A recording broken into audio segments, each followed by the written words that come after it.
Hi everyone, I'm Thomas, and my story is about the richest hobo in the world. My city's not that big. Definitely not a megapolis. There are just a few people who own businesses, so my family was known to everyone. People bought our product with pleasure. Sometimes customers even stood in a line just to get our product. You see, my father took his business very seriously. In the beginning, he had just a small milk processing factory. Dad bought milk from local farmers, and each morning Dad's workers drove around the neighborhood and brought back fresh mink.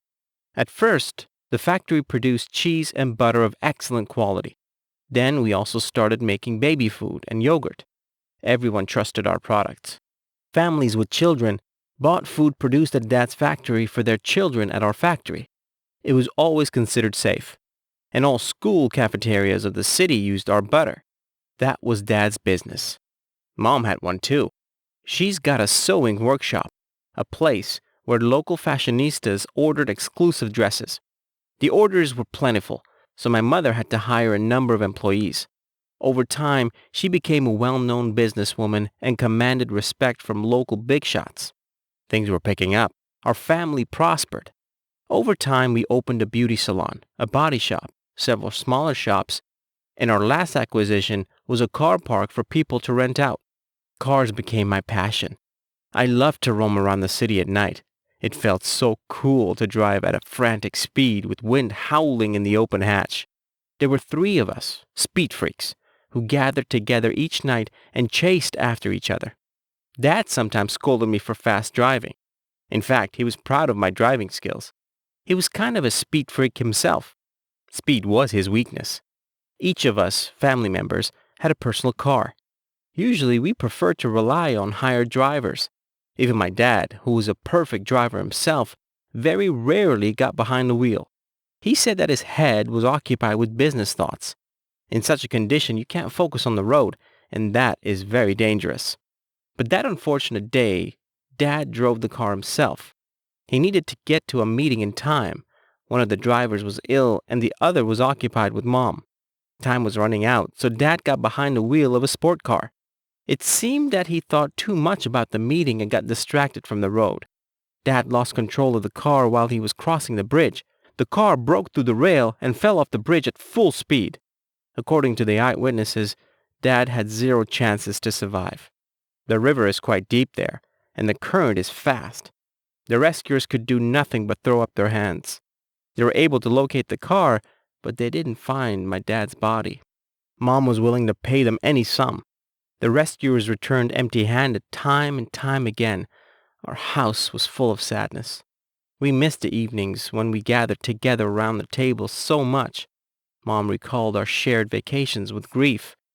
I yearned for my dad's kind words and his never-ending support. With time, we acknowledged that my father won't return. We had to move on. Mom focused on business. I got super into studies. My passion for cars was forever forgotten. Several years passed since the car accident that claimed my dad. One evening I was returning home from school and saw an unfamiliar hobo near the garbage cans. We know every one of them who haunt the surrounding area, and that person was unfamiliar to me. But when I got the closer look, I saw a person strikingly similar to my dad. Of course, the man was dirty and disheveled, with bleak eyes and blank stare, but his face was the face of my father. I asked the homeless to wait for me, promised him to bring him a lot of food. Then I rushed home and called Mom. When both of us got outside, the homeless was still there, chewing on some bread crusts. Mom called him by name.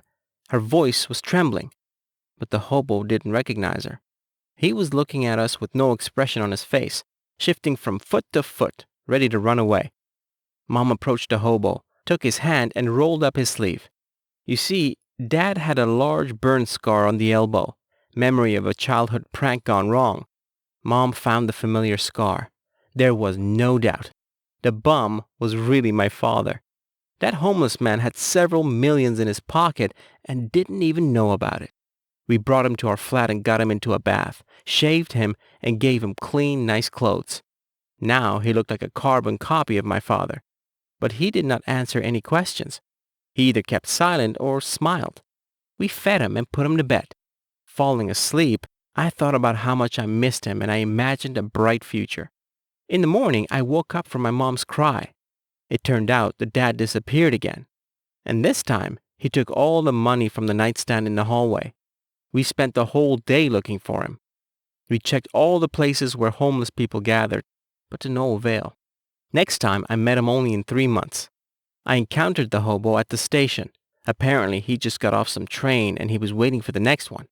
When Dad saw me, he started running away. It took me a lot of effort to catch him. When I grabbed his hand, he tried to fight, shouting something about the money. All the time, he was just hiding from us, afraid of retribution for the theft. The man who owned millions was sure we'd persecute him for a couple of bucks. I immediately called my uncle, and he rushed to the station. Of course, the sight of the father had shocked him. Together, we managed to get Dad in the car and drove him to a psychiatric hospital. The experts treated him there for 6 months until he regained his memory. Now my family became whole again. Dad came to his senses. Doctors said his amnesia was caused by the car accident. I am still studying, and my parents once again work on family businesses together. Have you ever lost your loved ones for a long time? And how did you feel when they came back in a few years? Tell me about it in the comments.